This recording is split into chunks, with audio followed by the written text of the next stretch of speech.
Il avait tout. Et pourtant, il n'était rien. Connu sur TikTok, suivi par des milliers, admiré, applaudi, mais perdu.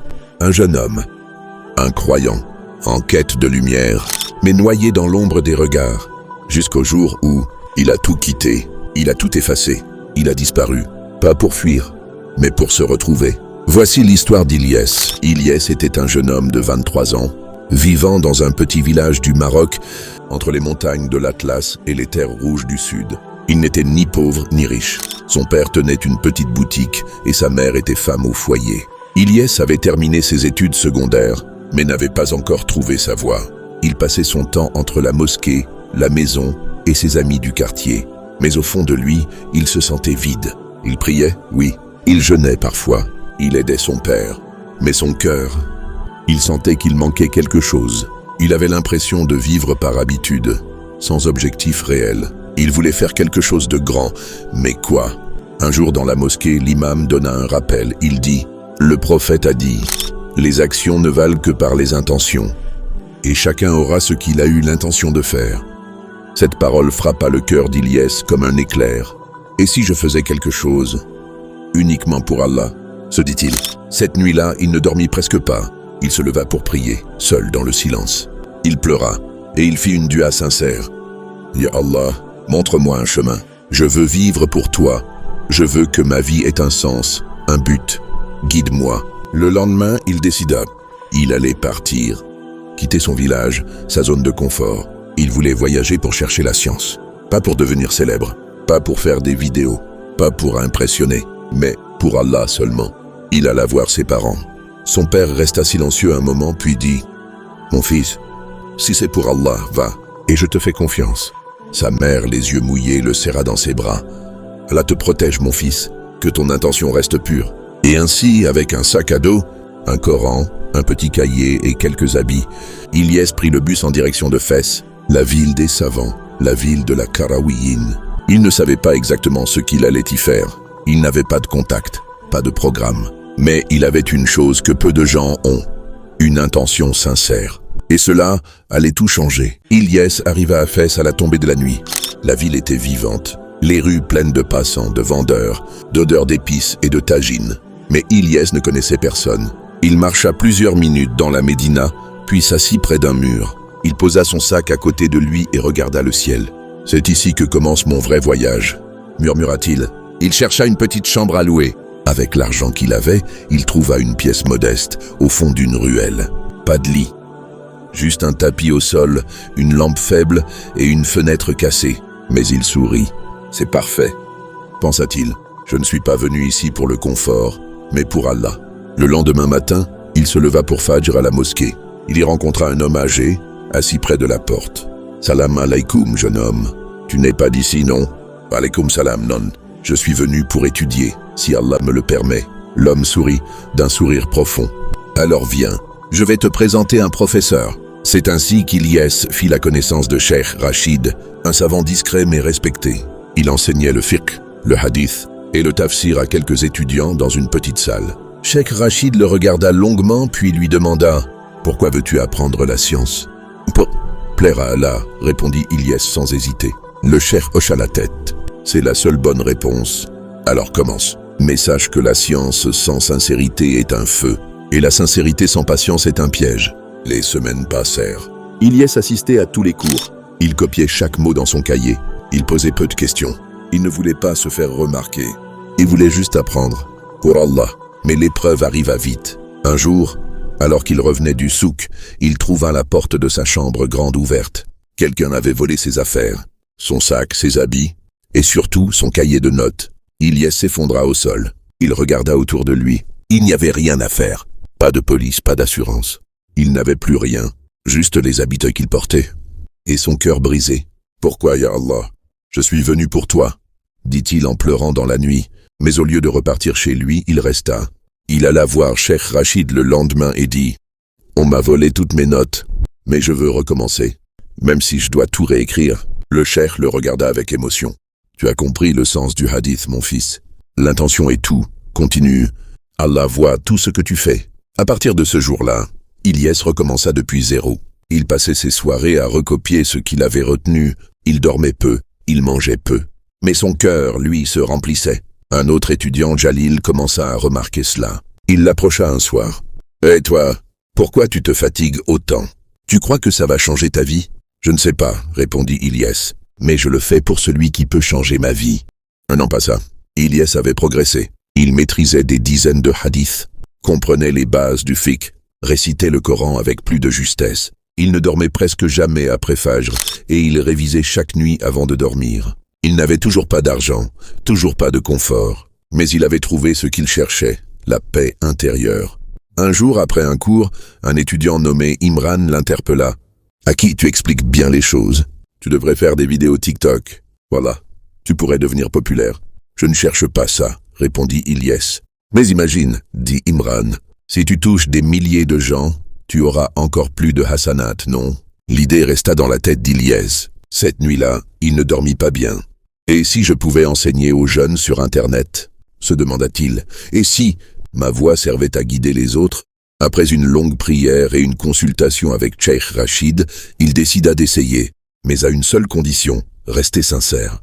Ne jamais chercher la célébrité, juste transmettre ce qu'il savait. Pour Allah, il posta sa première vidéo, simple, sa voix, quelques mots de hadith, une musique douce et une image du Coran.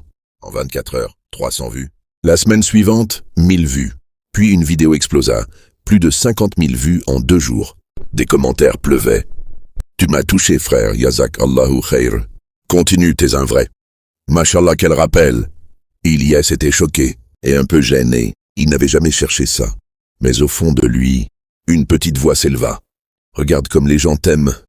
Tu peux devenir quelqu'un d'influent. » Et c'est là que le piège commença. Il commença à publier plus souvent. Il passait plus de temps à monter ses vidéos qu'à relire ses cours. Il vérifiait les likes. Il regardait les commentaires. Il priait toujours. Il étudiait toujours. Mais quelque chose avait changé. Une nuit, il rêva. Il était seul dans une pièce sombre. Il récitait un hadith devant des ombres. Les ombres l'applaudissaient. Mais quand il termina, elles disparurent. Et une voix lui dit « Tu voulais qu'ils t'applaudissent? Maintenant tu es seul. » Il se réveilla en sursaut. Son cœur battait fort. Il prit ses ablutions et alla prier. Puis il s'effondra en pleurs. « Ya Allah, je me suis perdu. Je voulais faire ça pour toi. Mais j'ai été attiré par les regards des gens. » Il resta prosterné longtemps. Puis, le matin venu, il alla voir Cheikh Rachid. « J'ai peur que mon intention soit morte. » Le cheikh le regarda et lui répondit avec douceur. « Non, elle n'est pas morte. Tu l'as juste oubliée un instant. Mais tu t'en es rendu compte. Et ça, c'est un signe que ton cœur est encore vivant. » Ce jour-là, Ilyes prit une décision forte. Il ferma son compte pendant 1 mois. Il se coupa des réseaux sociaux. Il reprit ses études en silence, sans caméra, sans like, sans écho. Il voulait se retrouver. Et chaque jour, il répétait cette phrase en lui-même. « Pour Allah seulement. Pour Allah seulement. » Après avoir quitté les réseaux, Ilyes s'était recentré. Il avait retrouvé le goût du silence, de l'étude, de la solitude avec Allah. Il passait du temps à méditer dans la mosquée, à aider les enfants du quartier et à écrire ses réflexions dans un petit carnet.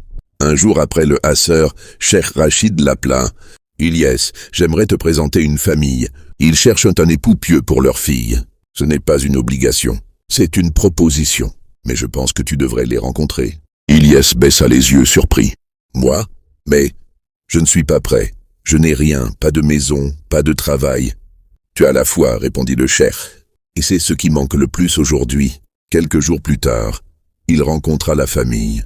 Dans un salon modeste, entouré de tapis anciens, il vit une jeune femme accompagnée de sa mère. Elle s'appelait Safia. Elle parlait doucement avec pudeur. Elle n'était pas impressionnée par les vidéos d'Ilyes qu'elle avait vues avant qu'il ne ferme son compte. Elle lui posa une seule question. « Si Allah t'enlève tout ce que tu fais, continuerais-tu à l'aimer ?» Cette question le bouleversa. Il comprit qu'elle aussi cherchait un compagnon sincère. Après quelques rencontres, prières et réflexions, ils décidèrent de se marier. Leur nikah fut simple. Dans la mosquée, quelques témoins, un petit repas et des cœurs unis pour Allah. Mais le mariage même sincère est un nouveau test. Les premiers mois furent doux. Ils vivaient dans une petite chambre louée. Safia cuisinait avec amour. Ilyes étudiait, enseignait à quelques enfants pour gagner un peu d'argent et reprenait doucement ses écrits. Mais la pauvreté commença à peser. Les factures, les besoins, le manque d'espace, et surtout, la pression extérieure. Tu as du talent, frère. Tu devrais rouvrir ton compte TikTok. T'as vu les autres? Ils font des millions. Toi aussi tu peux. Tu as déjà percé. Ilyes hésita. Il consulta sa femme. Safia, si je reprends les vidéos, ce sera uniquement pour transmettre le savoir. Pas pour devenir connu. Elle le regarda dans les yeux. Ce n'est pas à moi que tu dois le dire, mais à Allah. Il rouvrit donc son compte. Mais cette fois-ci avec une règle stricte. Pas de visage, pas d'ego. Juste des rappels, des paroles vraies, uniquement pour Allah. Les vidéos touchèrent les cœurs. Il reçut des messages bouleversants, des conversions, des jeunes qui reprenaient la prière, des frères qui pleuraient en l'écoutant réciter un hadith. Il restait humble. Mais parfois, le doute revenait. Suis-je toujours sincère? Ou suis-je en train de me perdre dans le succès? Un jour, un homme riche le contacta. Il voulait l'inviter à une conférence internationale en Europe, tous frais payés. Tu es influent maintenant, frère. Tu dois voyager, apparaître, inspirer. Ilyes pria longuement avant de répondre. Puis il déclina poliment. Je ne suis pas prêt, et je préfère rester dans l'ombre, là où ma Nia reste vivante. Ce soir-là, Safia lui dit, je suis fier de toi, mais surtout, je suis rassuré que tu sois resté fidèle à ton intention. Il sourit. C'est elle qui m'a ramené ici, et c'est elle qui me guide encore. 2 ans s'étaient écoulés depuis qu'Ilyes était arrivé à Fès. Il était devenu un jeune enseignant respecté, discret, calme, fidèle à ses principes. Ses rappels touchaient les cœurs. Les enfants l'aimaient. Les jeunes venaient lui poser des questions. Il vivait modestement mais paisiblement avec Safia. Un jour, après une petite leçon dans la mosquée, il trouva sa femme allongée, le visage pâle. « Tu vas bien ?»« Juste un vertige. Rien de grave, je pense. » Mais les jours passèrent, et elle s'affaiblissait. Fièvre, douleur, fatigue. Ilyes l'emmena chez un médecin. Le diagnostic tomba. Elle a une maladie rare, grave. On peut la traiter, mais il faut agir vite. Et ça coûtera cher. Ilyes sentit le sol se dérober sous ses pieds. Il rentra chez lui, s'assit au sol, et resta silencieux pendant des heures. Puis il leva les mains vers le ciel. « Ya Allah, je suis impuissant, mais toi, tu peux tout. » Il mit en vente ses affaires. Il ferma son petit centre. Il posta un appel à l'aide, humble, sans visage, avec une phrase. « Ma femme est malade. Si tu peux aider, fais-le pour Allah. » Les dons vinrent, peu, mais sincères. Il réussit à la faire hospitaliser. Chaque jour, il restait à son chevet. Il récitait le Coran. Il massait ses pieds. Il pleurait en secret. La nuit. Un jour, elle lui dit en souriant, « Tu te rappelles ce que je t'ai demandé la première fois qu'on s'est vu? Oui. Si Allah t'enlève tout, continueras-tu à l'aimer? » Elle hocha la tête. « Je sens que mon heure approche, et je veux que tu continues. Peu importe ce qu'il décide. » Ilyes sentit son cœur se briser, mais il serra sa main et dit, « Que ce soit dans la joie ou la douleur, je veux rester fidèle à lui. » Quelques semaines plus tard, Safia rendit l'âme, un matin paisiblement. Pendant qu'il récitait Sourate Yasin, il ferma ses yeux, l'embrassa une dernière fois sur le front, et il répéta, les larmes coulant sur ses joues.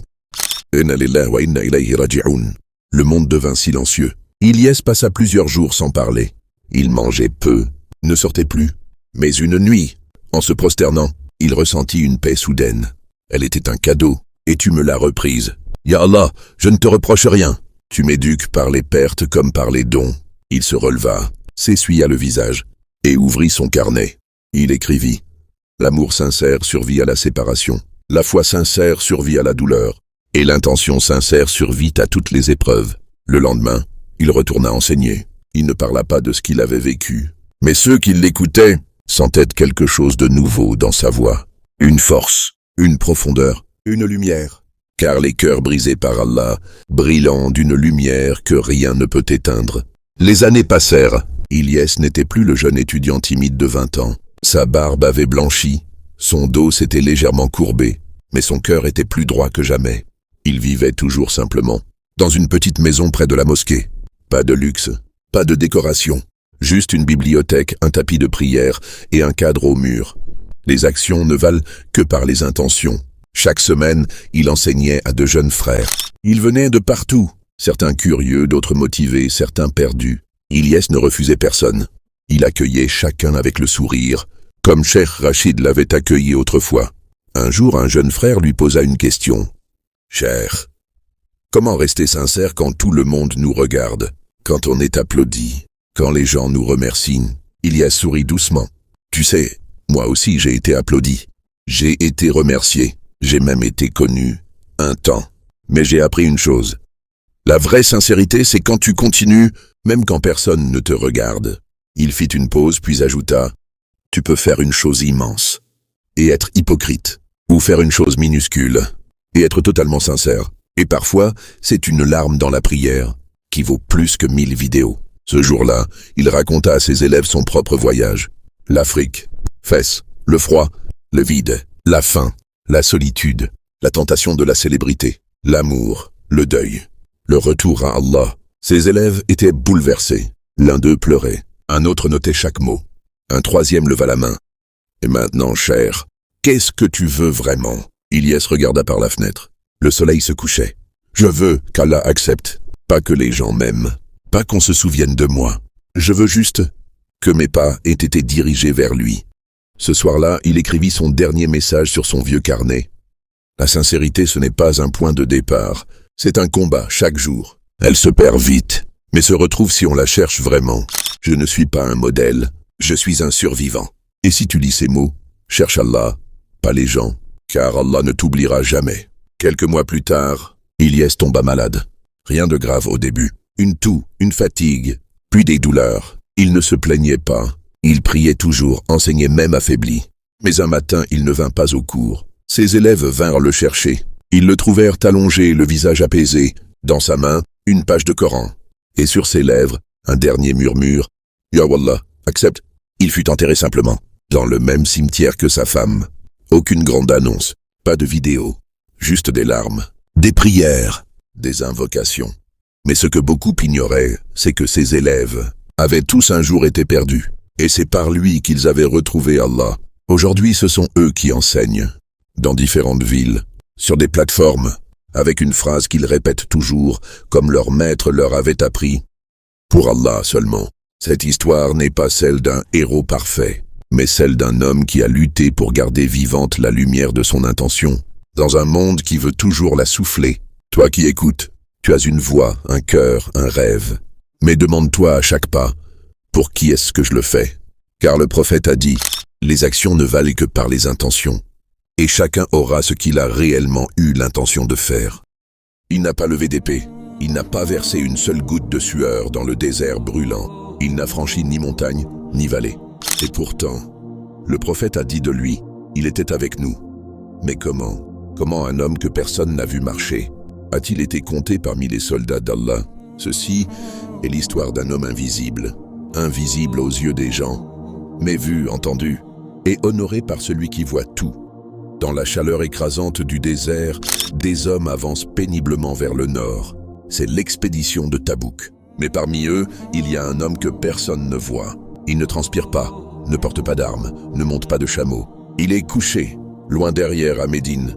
Et pourtant, le prophète dira de lui, « Il y a à Médine des hommes qui ont partagé chaque vallée et chaque pas que nous avons franchi, car la maladie les a retenus. » Voici l'histoire d'un de ces hommes. Malik est un jeune homme de 22 ans, plein de vigueur, vivant à Médine.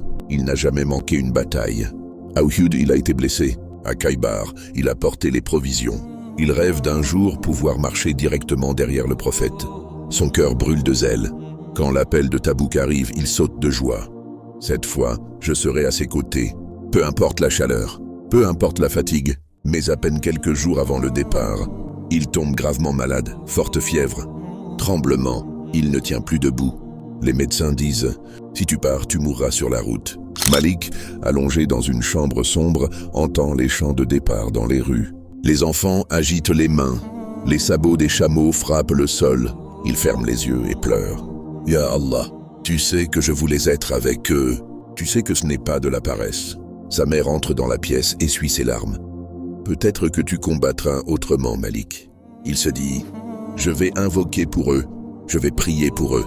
Même si je ne bouge pas, Allah sait que mon cœur marche. » Les jours passent. Malik est cloué au lit. Son corps est brûlant, mais son âme est active. Chaque jour, il prie avec ferveur. « Ya Rab, protège-les. Ya Rab, renforce-les. Ya Rab, ne m'oublie pas. » Il rêve parfois du prophète. Une nuit, il le voit marcher, puis se retourner et sourire. Il se réveille avec des larmes de gratitude. Peut-être que je ne suis pas absent. Peut-être que je suis là, dans l'invisible. Les hypocrites se moquent. Regardez-le, toujours malade quand il faut partir. Un autre qui reste sous son drap, pendant que les vrais combattants affrontent le soleil. Malik baisse les yeux, mais son cœur reste ferme. Allah connaît la vérité, et ça me suffit. En plein désert, alors que les soldats sont épuisés, certains évoquent les absents. Le prophète s'arrête, regarde l'horizon et dit « Il y a à Médine des hommes qui ont partagé chaque pas, chaque vallée, chaque montée. Ce sont ceux que la maladie a empêchés de venir. » Les compagnons sont émus, certains pleurent. « Ya Rasulallah, même ceux qui n'ont pas marché. » Oui, ils sont avec nous, dans la récompense, dans la sincérité. Un cavalier revient en avance à Médine. Il transmet les paroles du prophète. Les familles se réunissent autour de Malik. Son frère dit « Il a parlé de vous. Le messager d'Allah t'a compté parmi eux. » Malik pleure, soulève légèrement sa tête malgré sa fièvre et chuchote « Ya Allah, tu m'as vu, tu ne m'as pas oublié. » Quelques semaines plus tard, l'armée revient victorieuse. Le prophète entre à Médine. Malik, encore faible, va à sa rencontre, appuyé sur un bâton. Le prophète l'aperçoit et sourit. Il dit à ses compagnons « Voici celui qui était avec nous. » À chaque instant, Malik s'effondre en larmes. « Ya Rasulallah, je n'ai rien fait. » « Non, tu as fait plus que beaucoup. Tu as été sincère. Et Allah t'a vu. » Après cet événement, Malik consacre sa vie à soutenir ceux qu'on ne voit pas. Il visite les malades, soutient les orphelins, aide les pauvres silencieux. Il dit à ses amis « Ne négligez jamais les absents, car parfois, ce sont eux les plus présents auprès d'Allah. Il y a des pas que personne n'entend, des actes que personne ne voit, des larmes versées dans le noir d'une chambre. Mais Allah, lui, voit tout. Cette histoire est celle de Malik. Mais c'est aussi peut-être la vôtre. Si un jour la maladie, la pauvreté, l'éloignement ou la peur vous empêchent d'agir, souvenez-vous, si votre intention est sincère, Allah vous comptera parmi les marcheurs. Il y a plus de 1400 ans, dans la cité de la Mecque, un jeune homme marchait dans les rues parfumées du Hijaz. Sa démarche était assurée, son regard vif, ses habits les plus soyeux de toute la ville. On le reconnaissait de loin, car son parfum précédait son ombre. C'était Musab ibn Umayr, fils d'une des familles les plus riches de la Mecque. Musab était ce qu'on appellerait aujourd'hui un jeune homme doré. Il avait tout, beauté, richesse, intelligence. Sa mère Koula, femme très influente, lui offrait les plus beaux vêtements d'Égypte, les parfums du Yémen et les sandales les plus rares d'Arabie. Il était respecté, admiré, parfois même envié. Mais derrière ce luxe et cette élégance, se cachait un cœur à la recherche de vérité. Un jour, dans les ruelles de la Mecque, une rumeur circulait. Un homme de la tribu des Quraysh, un certain Mohammed ibn Abdillah, prétend recevoir des messages du ciel. La Mecque, à cette époque, baignait dans l'idolâtrie. Des statues entouraient la Kaaba, et le commerce du pèlerinage nourrissait les chefs de tribu. Ce genre de message dérangeait profondément les élites. Pourtant, des gens simples, honnêtes, ouvraient leur cœur à ce message nouveau. Parmi eux, Musab. Il avait entendu parler du prophète, de ses paroles sur l'unicité d'Allah, sur l'au-delà, sur la justice. Il décida alors de se rendre en cachette, dans une maison discrète, où le prophète enseignait à ses compagnons. C'était la maison d'Al-Arqam ibn Abi Al-Arqam. Quand Musab entra, il vit un petit groupe assis, écoutant attentivement le messager d'Allah. Sa parole était douce mais puissante. Il parlait du paradis comme on parle d'un lieu familier. Il décrivait l'enfer avec une telle clarté qu'on aurait dit qu'on y voyait les flammes. Le cœur de Musab se serra. Ce qu'il entendait n'était pas un simple discours, c'était la vérité. Il accepta l'islam discrètement. Il jura fidélité au prophète. Et ce jour-là, Musab ibn Umayr, le prince de la Mecque, choisit l'islam plutôt que le luxe, la vérité plutôt que le confort, Allah plutôt que la société. Mais ce choix n'allait pas rester secret longtemps. La nouvelle finit par parvenir à sa mère. Furieuse, elle le fit enfermer dans une pièce de la maison. On lui coupa toute nourriture, tout confort, toute liberté. Le parfum du Yémen fut remplacé par la sueur de l'oppression. Les habits d'Égypte par des vêtements grossiers. On espérait le briser. Mais on ne peut briser un cœur qui a goûté à la lumière de la foi. Musab réussit à s'échapper et rejoignit les compagnons persécutés. Il ne portait plus les soieries de son passé. Il ne marchait plus dans les rues parfumées. Il n'avait plus rien, sauf Allah et son messager. Un jour, alors que les compagnons étaient assis avec le prophète, Musab entra. Il portait un vêtement usé avec des trous. Certains baissèrent les yeux de tristesse. Le prophète dit alors, « Regardez cet homme. Je l'ai vu à la Mecque. Il n'y avait pas de garçon plus choyé par ses parents que lui. Mais aujourd'hui, il a laissé tout cela pour Allah. » Un jour, des habitants de Médine vinrent rencontrer le prophète et acceptèrent l'islam. Ils demandèrent à ce qu'un enseignant vienne avec eux pour apprendre la foi et l'enseigner à leurs proches. Et le prophète choisit Mus'ab ibn Umayr. Il allait devenir le premier ambassadeur de l'islam, un jeune homme sans armée, sans richesse, sans statut, mais avec la foi comme bouclier et la sagesse comme épée. C'est ainsi que commence le plus grand tournant de sa vie. Vers Médine, vers l'Hégire, vers la mission. Médine, ou Yatrib à l'époque, était une ville divisée. Deux grandes tribus, les Adoubes et les Khazraj, étaient en conflit depuis des générations. Leur haine était profonde, leur histoire entachée de guerres sanglantes. Mais l'arrivée de l'islam allait tout changer. Quand Mus'ab arriva à Médine, il ne portait ni armure, ni or, ni drapeau. Il n'avait qu'un seul livre dans le cœur, le Coran, et une seule mission, répandre la vérité. Il s'installa chez un homme nommé As'ad ibn Zurara, l'un des premiers musulmans médinois. Mus'ab commença à visiter les clans, à lire des versets, à expliquer l'islam avec calme, douceur, intelligence. Il ne forçait personne. Il écoutait, puis il parlait avec le cœur. Un jour, alors qu'il était assis dans un jardin, deux hommes armés s'approchèrent. C'étaient Sa'd ibn Mu'ad et Usayd ibn Hudayr, deux chefs respectés. Ils venaient pour le faire taire. Usayd, furieux, lui dit « Pourquoi es-tu venu troubler notre peuple avec ta nouvelle religion ?» Mais Mus'ab, avec un sourire paisible, répondit « Écoute ce que j'ai à dire. Si tu acceptes, tant mieux. Si tu refuses, je m'en irai. » Usayd accepta d'écouter. Mus'ab récita quelques versets du Coran. Et le cœur d'Usayd se brisa. Il fut touché au plus profond de lui-même. Il déclara « Quelle beauté! Que faut-il faire pour rejoindre cette religion ?» Usayd retourna vers Sa'd ibn Mu'ad, son ami, et lui dit « Va voir Mus'ab, tu dois l'écouter. » Sa'd alla à son tour, sceptique. Mais quand il entendit le Coran, son regard changea, son cœur s'adoucit. Il dit à son peuple « Ô peuple des Az, si vous me considérez comme votre chef, alors suivez Muhammad. » Et en quelques mois, la majorité de Médine avait accepté l'islam. Pas par la guerre, pas par l'argent, mais par la vérité, la douceur, la sincérité. Quand l'année suivante arriva, plus de 70 hommes et femmes de Médine se rendirent à la Mecque, à la saison du Hajj, pour rencontrer secrètement le prophète. Ils firent un pacte avec lui, appelé le pacte d'Al-Aqaba. Ils promirent de défendre l'islam, de protéger le prophète comme ils protègent leur famille. Et au cœur de tout cela, se trouvait Mus'ab ibn Umayr, le bâtisseur silencieux, le lien entre deux mondes. Le prophète regardait Médine avec espoir. C'était le début d'une nouvelle ère. Mais le combat n'était pas terminé, car entre Médine et la Mecque, il y avait encore les Quraysh. Ils ne supportaient pas de voir l'islam grandir. Et pourtant, Mus'ab, qui avait tout perdu, refusait de reculer. Il n'était plus ce jeune homme entouré de soieries.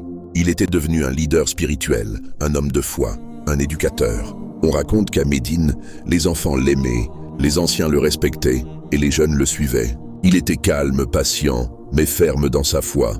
Mus'ab n'avait pas besoin d'élever la voix. Il n'avait pas besoin d'un trône. Il avait ce que les rois recherchent toute leur vie, la paix du cœur. Et c'est cela qui attire les âmes.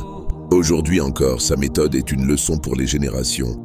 Si tu veux changer un peuple, commence par éduquer, écouter, aimer, transmettre avec sagesse. Mus'ab, sans épée, sans armée, avait conquis les cœurs d'une ville entière. Et cette ville allait bientôt devenir la capitale de l'islam. La situation à la Mecque devenait insoutenable. Les compagnons du prophète étaient persécutés, torturés, rejetés. Alors l'ordre divin tomba. Quittez la Mecque. Médine vous attend. Ce fut un exil, mais aussi une libération. Les musulmans commencèrent à migrer en secret, groupe par groupe. Mus'ab, déjà à Médine, les accueillait, les guidait, les installait. Il n'était plus seulement un enseignant, mais un bâtisseur de communautés. Il organisait les liens entre les migrants, les muhajiroun, et les habitants de Médine, les Ansar, créant des liens de fraternité plus solides que le sang. Il associait un homme pauvre avec un homme riche, un jeune avec un ancien. C'était une société basée sur la foi et non sur les tribus. Avec l'arrivée du prophète à Médine, la ville changea. Elle devint Al-Madina Al-Munawwara, la ville illuminée.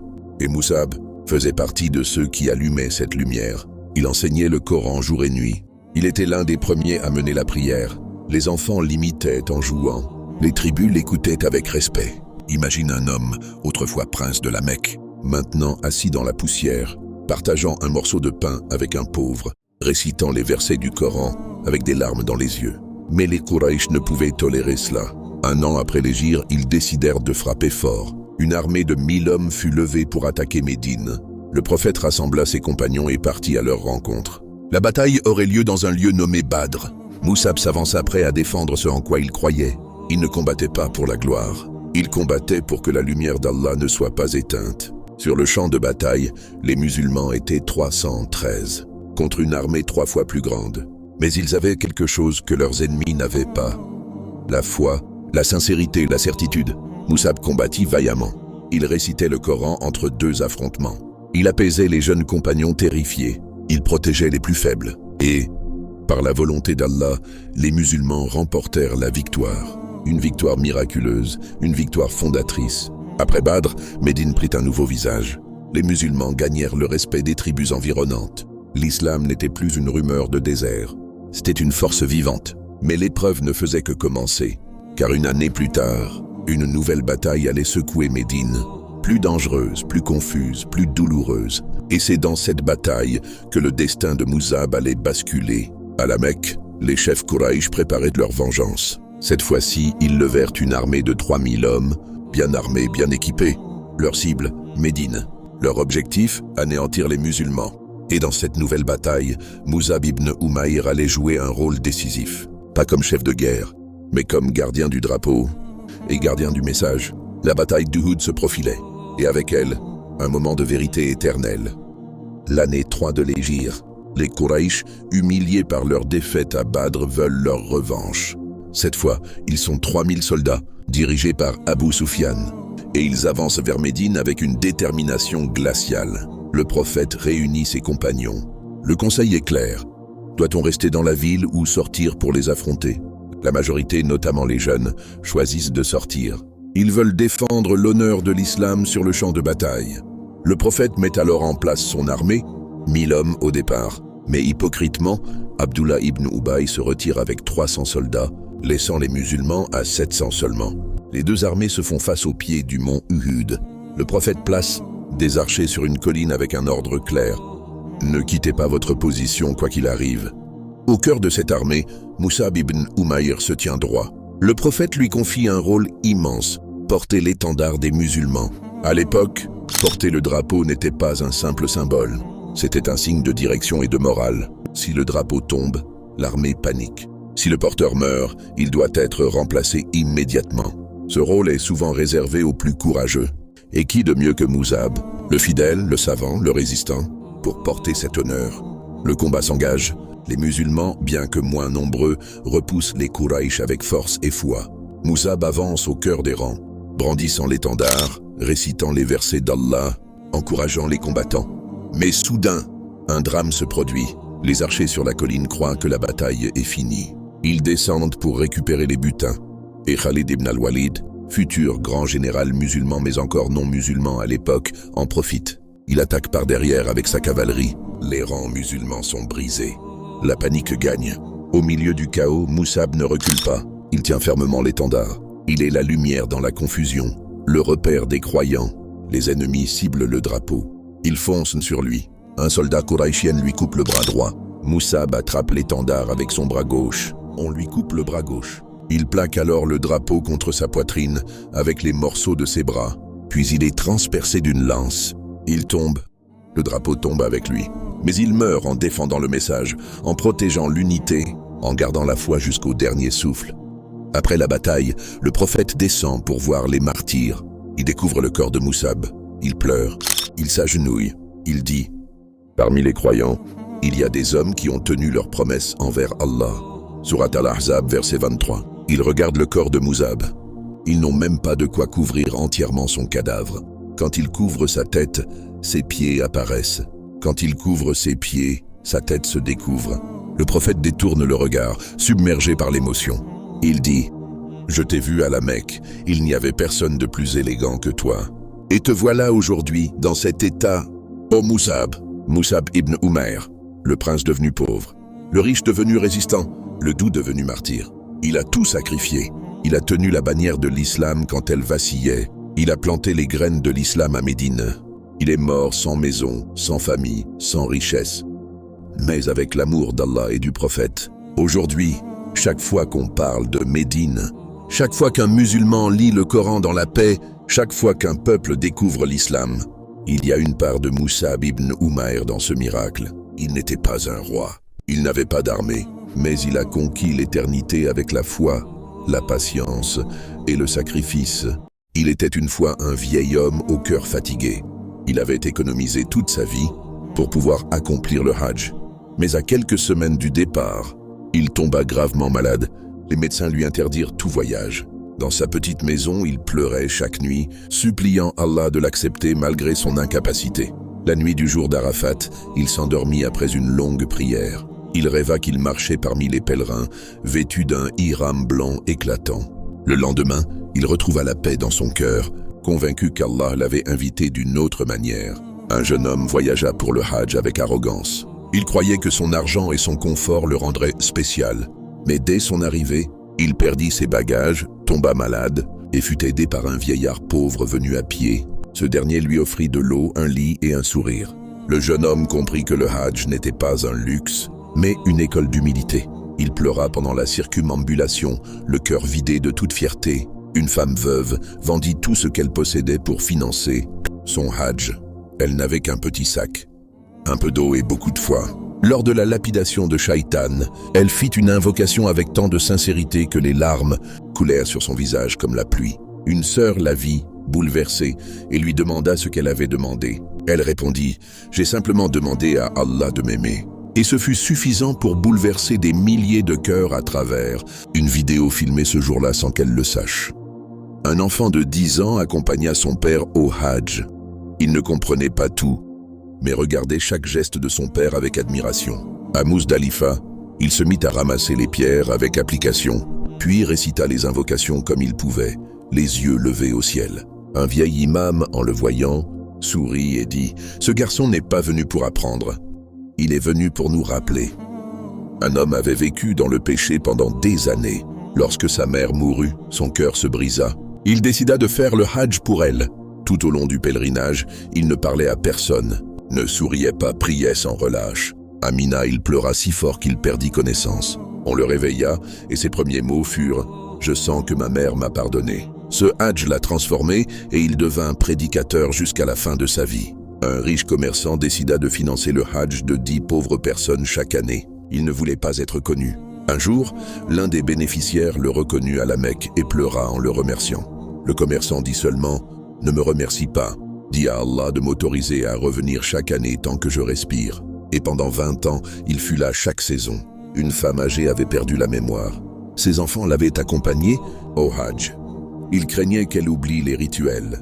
Mais à chaque étape, elle récitait les invocations parfaitement, comme si son cœur se souvenait mieux que sa langue. À Arafat, elle leva les mains au ciel et dit « Oh Allah, je ne me souviens plus de mon nom, mais toi, tu ne m'oublies jamais. » Ce fut son dernier voyage. Un homme silencieux, inconnu de tous, passait son Hajj sans rien dire, sans rien demander. On le voyait chaque jour nettoyer les alentours, aider les vieillards, guider les enfants. À la fin du Hajj, il disparut. Les gens ne connaissaient même pas son visage. Mais chacun se rappelait sa présence comme un parfum invisible. Une jeune fille avait survécu à une guerre. Elle était orpheline. Une association lui offrit le Hajj. À chaque instant, elle remerciait Allah à haute voix. À chaque pas, elle chantait doucement les versets du Coran. Elle disait « Je suis venu pour dire merci ». Et dans ses yeux brillait une lumière que même les plus riches n'avaient pas. Un homme atteint de paralysie partielle fit le Hajj sur une chaise roulante. À chaque station, il pleurait de gratitude. À Muzdalifa, il demanda à descendre, s'allongea sur la terre et dit « Je veux que mon visage touche le sol de cette nuit bénie ». Les gens autour de lui fondirent en larmes. Il repartit chez lui avec la force de se lever et marcher à nouveau, lentement mais sans aide. Un pèlerin se perdit dans la foule. Il marcha des heures sans retrouver son groupe. Épuisé, il s'arrêta et pria 2 unités de prière. Lorsqu'il se releva, un guide passa devant lui, l'appela par son nom et le ramena au campement. Ce guide n'avait reçu aucun appel. Il passait là par hasard. Coïncidence. Allah est le meilleur des planificateurs. Une femme stérile depuis 20 ans fit le Hajj avec son mari. À Arafat, elle fit une seule invocation. « Donne-moi un enfant qui te connaîtra avant de me connaître moi. » Un an plus tard, elle donna naissance à une fille qu'elle nomma Baraka. Et dès son plus jeune âge, l'enfant récitait des invocations avec une sincérité bouleversante. Un homme riche offrit le Hajj à sa servante fidèle, une femme très âgée. Elle n'avait jamais quitté son village. En voyant la Kaaba, elle s'évanouit. Elle disait ensuite « Je l'ai vu en rêve toute ma vie. Aujourd'hui, c'est le rêve qui m'a vu. » Un étudiant très pieux économisait en travaillant de nuit. Il partait étudier le jour, travaillait la nuit, priait à chaque pause. Au bout de 10 ans, il s'inscrivit pour le Hajj. Pendant tout le trajet, il récitait le Coran. Arrivé à la Mecque, il marcha pieds nus jusqu'à la Kaaba et s'arrêta silencieux. Puis il dit « Ce que j'ai cherché 10 ans était en moi, mais je devais venir ici pour le savoir. » Un homme était en colère contre son frère depuis des années. Lors du Hajj, il pria fort, pleura seul. Le jour de l'Aïd, en rentrant à la tente, il vit son frère là sans prévenir. Ce dernier avait fait le voyage dans le silence. Ils se prirent dans les bras, tous deux en larmes. Parfois, Allah nous réunit quand on abandonne l'orgueil. Une femme enceinte de 8 mois fit le Hajj avec l'accord de ses médecins. À chaque étape, elle avançait lentement. À la fin, elle accoucha à Médine d'un garçon nommé Haji. Elle dit en le serrant contre elle « Et tu es né entre deux saintetés, que ta vie ne quitte jamais ce chemin. » Un homme converti fit le Hajj seul. Il ne parlait pas arabe, ne connaissait personne. Mais chaque fois qu'il disait « Labbaik Allahumma labbaik », les larmes coulaient. Il disait « Même si je ne comprends pas tout, mon cœur a compris l'essentiel, je suis venu te répondre. » Un couple âgé faisait le Hajj ensemble pour la première fois. Chaque jour, ils s'aidaient mutuellement à marcher, à se lever, à faire les ablutions. À Arafat, ils firent une invocation simple. « Ô Allah, fais-nous mourir ensemble dans ton obéissance. » 6 mois plus tard, ils partirent à quelques jours d'intervalle.